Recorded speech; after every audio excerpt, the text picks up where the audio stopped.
Maksud ya? Ada. Desi, hadir. Fitri, Ada, Bu. Denis, Ada, Bu. sebelum mulai pelajaran, agar kita makin semangat, kita akan nyanyi lagu nasional dulu ya. Jadi semuanya. Menyanyikan lagu apa ya?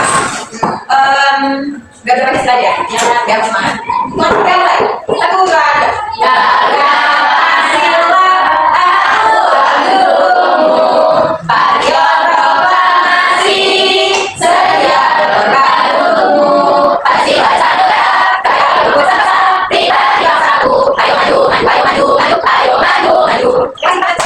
Oke, terima kasih atas semangatnya. Kita lanjut ke materi ya. Hari ini kita akan membahas tentang sistem politik dalam dan peran warga negara dalam kehidupan politik di Indonesia. Tujuan pembelajarannya, yang pertama, kalian diharapkan menjelaskan pengertian sistem politik dan peran serta warga negara dalam kehidupan politik di Indonesia.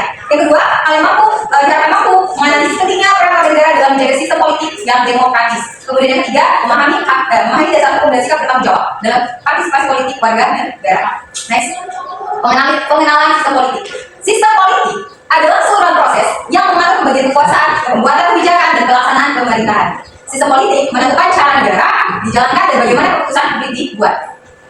Sistem politik menjadi fondasi kehidupan bernegara karena mengatur hubungan antara pemerintahan dan warga negara. Tanpa sistem politik yang baik, tatanan sosial dan berkeadilan tidak dapat terwujud secara optimal. Definisi sistem politik menurut para ahli. Yang pertama ada Soekarno. Soekarno menjelaskan bahwa sistem politik merupakan tata cara mengatur hubungan antar manusia dan dalam bernegara. Menurut Aristoteles adalah kebebasan berbagi kekuasaan oleh seluruh warga negara. Menurut Schumpeter merupakan metode kompetitif untuk mencapai keputusan politik. Dan demokrasi di Indonesia merupakan bentuk pemerintahan di mana kedaulatan tertinggi berada di tangan siapa? Ya, tangan rakyat. Karena demokrasi itu adalah dari, untuk, dan oleh rakyat. Nah, dalam demokrasi ada yang namanya pemilu. Pemilu sebagai wujud nyata partisipasi musyawarah rakyat dalam kehidupan berbangsa. Indonesia menerapkan sistem demokrasi Pancasila yang menjunjung tinggi nilai musyawarah mufakat. Setiap warga negara memiliki hak dan kewajiban yang sama dalam menentukan arah bangsa melalui pemilihan umum yang langsung, umum, bebas, rahasia, dan jujur dan adil. Berbicara tentang pemilu, kira-kira menurut kalian apa hubungan kegiatan pemilu dengan peran kita sebagai warga negara? Ayo bisa jawab? Boleh guys? Hubungannya sangat erat karena pemilihan umum adalah sarana kita berperan serta menentukan pemimpin dan arah negara. Menggunakan hak pilih saat pemilu adalah bentuk nyata partisipasi politik dan tanggung jawab kita sebagai warga negara dalam menjalankan demokrasi. Tepat sekali. Jadi pemilu adalah sarana untuk kita menentukan pilihan kita, untuk menentukan pemimpin sebagai pilihan kita. Ada lagi yang bisa memberikan pendapatnya terkait hubungan kegiatan pemilu dengan peran kita sebagai warga negara? Boleh kan? Menurut saya, warga melaksanakan hak dan kewajiban kita melalui pemilu kita itu menentukan masa depan kita. Jadi pemilu itu cara kita berperan aktif menentukan negara sesuai peran kita dalam sistem politik agar pemerintah berjalan sesuai keinginan rakyat. Betul sekali. Jadi dengan adanya pemilu kita bisa berperan aktif menentukan arah bangsa kita. Lanjut ya, bentuk-bentuk peran serta warga negara dalam bidang politik. Yang pertama ada hak memilih. Hak memilih. Hak aktif memberikan suara dalam pemilu, baik dalam pileg, pilpres maupun pilkada. Syarat utama memilih yang pertama itu 17 tahun ya. Apalagi sudah 17 tahun kalian punya hak suara atau hak memberikan suara, hak memilih. Atau sudah menikah dan terdaftar sebagai pemilih resmi. Kemudian hak dipilih. Hak pasif mencalonkan diri sebagai pemimpin atau anggota legislatif. Contoh, ketua DPR, presiden, dan kepala daerah yang mencatatkan pemilihan. Kalian setelah lulus SMA, setelah lulus kuliah, kalian berhak untuk mencalonkan diri untuk menjadi calon DPR, presiden, kepala daerah, dan lain-lain. Partisipasi politik warga negara merupakan pilar utama demokrasi yang sehat. Setiap warga berhak dan berkewajiban berperan aktif dalam kehidupan politik sesuai dengan ketentuan Undang-Undang Dasar 1945 dan peraturan perundang-undangan yang berlaku. Konstitusi Undang-Undang Dasar 1945 menjadi landasan utama hak dan kewajiban politik setiap warga negara Indonesia. Dan undang-undang tersebut mengatur pelaksanaan hak politik secara adil, tertib, dan bertanggung jawab. Setiap warga negara memiliki hak dan kewajiban politik yang dijamin oleh konstitusi dan peraturan perundang-undangan. Memahami dasar hukum ini penting sekali agar partisipasi politik berjalan sesuai aturan dan nilai demokrasi. Pasal-pasal yang mengaturnya ada banyak sekali. Pasal-pasal penting dalam Undang-Undang 1945, hak dasar itu diatur dalam pasal 27 ayat 1 tentang kesamaan kedudukan dalam hukum. Pasal 28 itu tentang kemerdekaan berserikat dan berkumpul. Kebebasan politik itu diatur dalam pasal 28D ayat 3 tentang kesempatan sama dalam pemerintahan. Pasal 28E ayat 3 kebebasan berorganisasi. Undang-Undang Dasar 1945 menjamin hak dan kebebasan politik setiap warga negara Indonesia sebagai landasan konstitusional partisipasi dalam kehidupan demokrasi. Sikap bertanggung jawab. Sikap warga negara dalam berpartisipasi politik yang bertanggung jawab. Itu yang pertama kita lihat.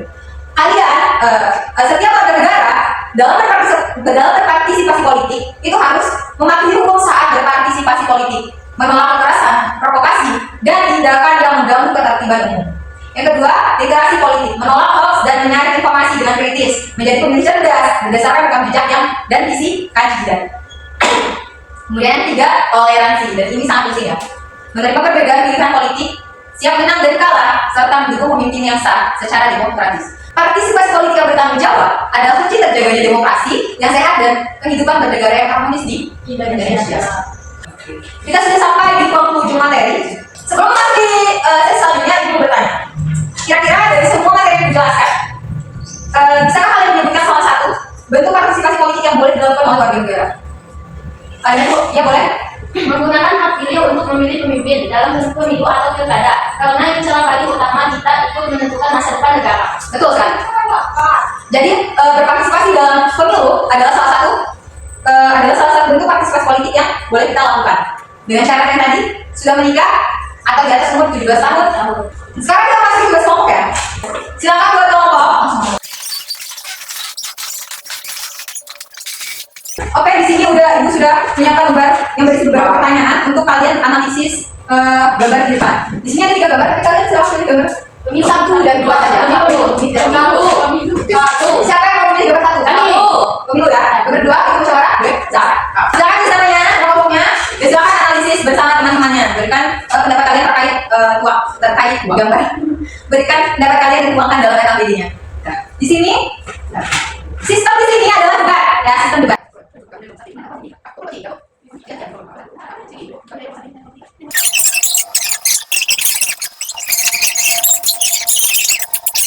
Bagaimana? Sudah selesai? Sudah Bu. Oke, untuk menempatkan waktu agar kita terbawa siap, marilah kita mulai presentasi. Kelompok mana yang mau maju duluan? Kami duluan Bu. Hah? Oh, juga. Oke, silakan maju kelompok. Waktu dari depan kami silakan. Assalamualaikum warahmatullahi wabarakatuh. Ya Bu, kami dari kelompok 1 yang beranggotakan 4 orang, saya Erna sebagai moderator dan di samping saya Fitri sebagai anggota. Saya Rizky sebagai anggota. Saya Rizka sebagai anggota. Kami datangkan hasil diskusi kami yaitu tentang berdasarkan gambar yang kami amati. Hasil analisis dari kami yaitu berdasarkan gambar yang kami amati seperti yang di atas. Ya, merupakan bentuk partisipasi politik warga negara secara konsesional dan individual, yaitu memberikan hak suara dalam pemilu. Tindakan ini mencerminkan pelaksana pasal 27 ayat 1 Undang-Undang Dasar 1945 mengenai kesamaan kedudukan dalam pemerintahan serta perwujudan kedaulatan rakyat.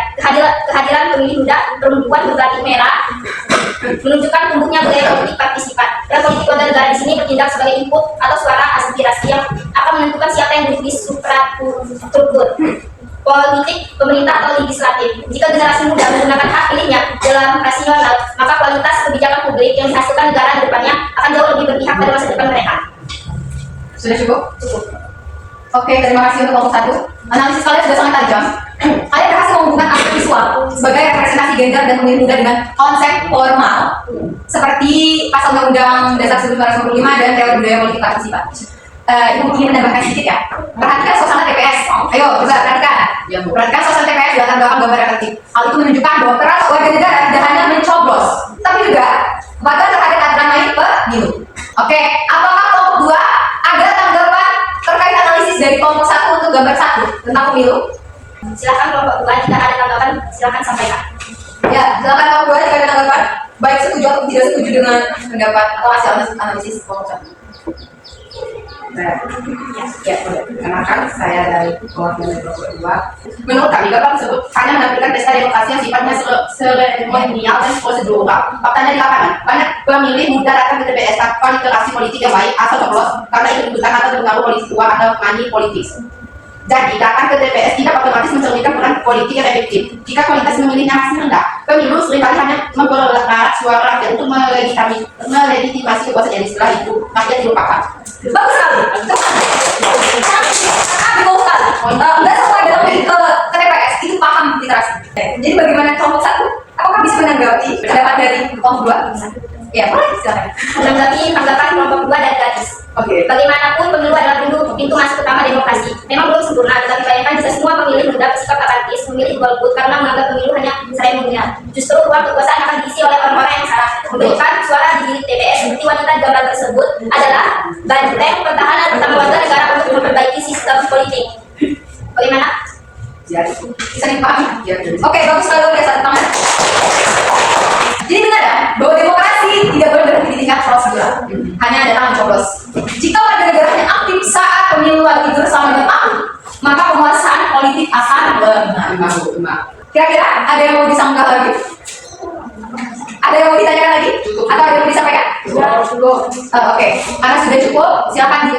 Mungkin itu aja yang bisa kami sampaikan. Kami akhiri. Wassalamualaikum warahmatullahi wabarakatuh. Sebelumnya, Assalamualaikum warahmatullahi wabarakatuh. Warahmatullahi wabarakatuh.